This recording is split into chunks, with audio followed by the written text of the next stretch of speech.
How to clean marble floors. Marble floors are elegant, but cleaning them can be a matter of concern if you are not sure how to do it properly.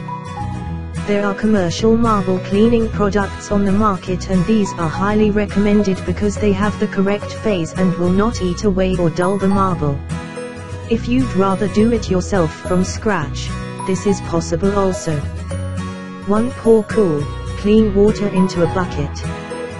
2. Add detergent or stone soap liquid to the cool water. The detergent must be near neutral phase, around 7, and very gentle. 3. Use your normal mop and wash as usual. Use overlapping short strokes in a rhythmic fashion. 4. Mop over again thoroughly with clean water free of dirt.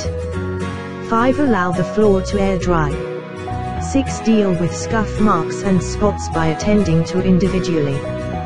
Use a felt pad and a gentle neutral phase powder cleanser or dollop of detergent to remove, rubbing only along the grain of the marble in a straight line.